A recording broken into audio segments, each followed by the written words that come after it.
மன்னர்கள் வரிசையில் பல மன்னர்களோட வீர தீர சாகசங்களை நாம் கேட்டிருக்கோம். ஆனால் சோழ வம்சத்தில் பிறந்த ஒரு இளைஞன், பட்டத்து இளவரசனும் இல்லை, மன்னரும் இல்லை, ஆனால் சரித்திரத்தில் நீங்காத இடத்தை பிடித்து விட்டார். அவர்தான் ராஜாதித்தன், பராந்தக சோழனோட பையன். ராஷ்டிரகூடர்களுக்கும் சோழர்களுக்கும் என்ன பகை? தக்கோலத்தில் ஏன் போர் மூண்டது? மிக பெரும் போரின் முடிவு என்னதான் ஆச்சு? சோழர்கள் வரலாற்றில் திருப்பம் நடந்துச்சா? கல்வெட்டுகள் சொல்லும் செய்தி என்ன? போன்ற பல கேள்விகளுக்கு பதில ஒன்னொன்னா பார்ப்போமா? Welcome to எழில்டாம்.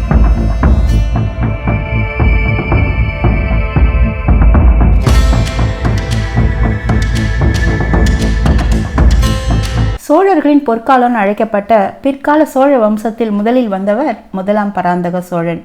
கிபி 953 அவர் இறந்து போயிட்டார்.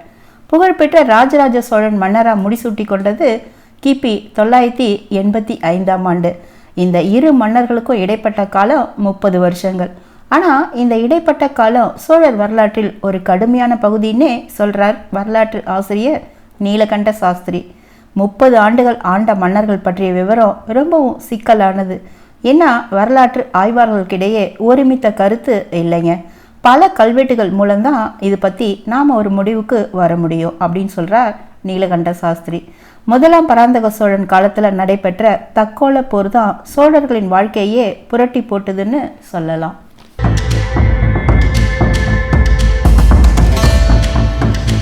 முதலாம் பராந்தக சோழனுக்கு 3 மகள்கள். இதில் சேர இளவரசியான கோக்கிழானுக்கு பிறந்தவர் ராஜாதித்தன். மற்றொரு இளவரசிக்கு பிறந்தவர் தான் கண்டராதித்யர் மற்றும் அரிஞ்சயன். கர்நாடகாவும் அதை சுற்றியுள்ள பகுதிகளையும் ஆட்சி புரிந்தவர்கள் தான் ராஷ்டிரகூடர். அந்த நாட்டை ஆண்டு கொண்டிருந்தவர் தான் 4ஆம் கோவிந்தன். அப்போதான் முதலாம் பராந்தகன் தன்னோட ஆட்சியை விரிவுபடுத்தி கொண்டிருந்த காலம். ஒரு நாள் ராஷ்டிரகூட மன்னன் கோவிந்தன் பராந்தக சோழனிடம் வந்து, என்னோட தளபதிகள் சூழ்ச்சி செஞ்சு என்னை தூக்கி எறிச்சிட்டு என்னோட சித்தப்பாவான அமோக வர்ஷாவை மன்னராக்கி விட்டதா சொல்லிட்டு தனக்கு ஆதரவா படையெடுத்து வந்து தன்னோட நாட்டை மீட்டு தரணும்னு சொன்னான் அந்த இளைஞன். பராந்தக சோழன் அந்த இளைஞனுக்கு ஆதரவு அளிக்க முடிவு செஞ்சு தன்னோட மகளை அவனுக்கு திருமணம் செய்து வைத்தார். சோழனின் மகள் தனது கணவருக்கு சோழ நாடு ஆதரவு அளித்ததற்காக தக்கோலத்தில் இருக்கிற ஒரு கோவிலுக்கு ஒரு அணையா விளக்கை பரிசளித்தார். ஆனால் அதே தக்கோலத்தில் அவங்களோட விதி மாற்றி எழுதப்பட்டதுன்னு அப்போ அவங்களுக்கு தெரியாதுல்ல.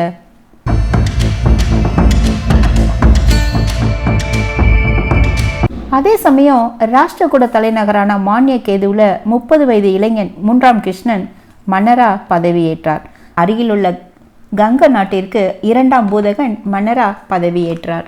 பராந்தகன் தனது மருமகனுக்காக கங்க நாடு மேலே போர் தொடுத்தார். ஆனால் அதில் வெற்றி எதுவும் கிடைக்கலைங்க. அவரது மருமகன் கோவிந்தனும் போரில் கொல்லப்பட்டார். இதுக்கப்புறம் பராந்தகன் ராஷ்டிரகூடரை எதிர்த்து போரிடவில்லை. ஆனால் 3ஆம் கிருஷ்ணன் கிபி 949 சோழ நாட்டை நோக்கி தன்னோட படைகளை திருப்பினார். இப்போ போரை தவிர்க்க முடியல. ராஷ்டிரகூடரை எதிர்த்து போரிட தனது மகனான ராஜாதித்தன் வட எல்லைக்கு அனுப்பினார் பராந்தகன். அப்போ பட்டத்து இளவரசனா ராஜாதித்தன் நியமிக்கப்படலை. தற்போது அரக்கோணத்துக்கு 14 கிலோமீட்டர் தூரத்தில் இருக்கும் தக்கோலம் என்ற ஊர் தான் சோழர்களின் வரலாற்றில் ஒரு முக்கிய இடமா அமைஞ்சிருச்சு. தக்கோலத்தில் கிருஷ்ணனின் படைகள் வந்தது.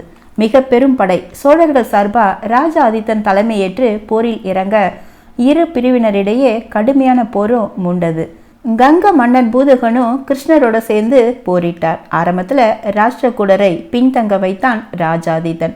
ஆனால் திடீர்னு ராஜாதித்தன் அமர்ந்திருந்த யானை அருகில் வந்த கங்க மன்னன் பூதகன் ராஜாதித்தனை வீழ்த்தினார். யானை மீதே இறந்து போனான் ராஜாதித்தன். ராஜாதித்தன் அம்பு தாக்கி இறந்ததாகவும் பூதகன் வாளினால் வீழ்த்தினார்னோ இருவேறு கருத்துக்கள் இருக்குங்க. சோழர்களை தோற்கடித்து ராமேஸ்வரம் வரை சென்று அங்கு வெற்றி தூணை நிறுவியதா கார்காடு பட்டயங்கள் நமக்கு சொல்லுதுங்க. சோழ சாம்ராஜ்யத்தை விரிவுபடுத்தி கொண்டு வந்த பராந்தக சோழனுக்கு இது ஒரு சரிவுன்னே சொல்றாங்க வரலாற்று ஆய்வாளர்கள். கங்க மன்னன் பூதகனை பாராட்டி கிருஷ்ணன் பல பரிசுகள் வழங்கியதா அதுக்கு ஒரு கல்வெட்டுகள் சொல்லுது. திருவள்ளரை கல்வெட்டுகள் ராஜாதித்தன் ஆணை மேல் துஞ்சினார்னு சொல்லுது. இதுக்கப்புறம் கிபி 950 பராந்தகன் கண்டராதித்தனுக்கு இளவரசர் பட்டம் சூட்டியதும் ஒரு வரலாறு. ராஜாதித்தன் நினைவாகத்தான் இப்போ தக்கோலத்தில் அமைக்கப்பட்டுள்ள மத்திய தொழில் பாதுகாப்பு படையின் பிராந்திய பயிற்சி மையத்துக்கு ராஜாதித்தன் பெயரும் வச்சிருக்காங்க. சோழ மன்னர்கள் வரிசையில் ராஜாதித்தன் மன்னர் ஆகலைன்னா கூட தக்கோலம் இருக்கும் வரைக்கும் அவரோட பெயர் என்னென்னைக்கும் மக்கள் மனதில் பதிந்திருக்கும். காந்தலூர் சாலைப்போர், கலிங்கப்போர் மாதிரி சோழர்களின் வெற்றிகளை சொல்லிக்கிட்டே போகலாம். ஆனால் மறக்கவே முடியாத தோல்விகளை தந்த போர்க்களங்களும் உண்டு இல்லை.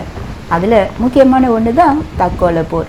பட்டத்து இளவரசனும் இல்லை, மன்னனும் இல்லை. ஆனாலும் சோழர்களின் எல்லை பரப்பை காக்க போரிட்டு வீர மரணம் அடைந்த ராஜாதித்தன் வரலாற்றில் சிறப்பான ஒரு இடத்தை பிடிக்கிறார்ல. உங்களுக்கு இந்த வீடியோ பிடிச்சிருந்தா லைக் பட்டனை தட்டி விடுங்க. மீண்டும் ஒரு இன்ட்ரெஸ்டிங் வீடியோவில் சந்திக்கும் வரை நன்றி.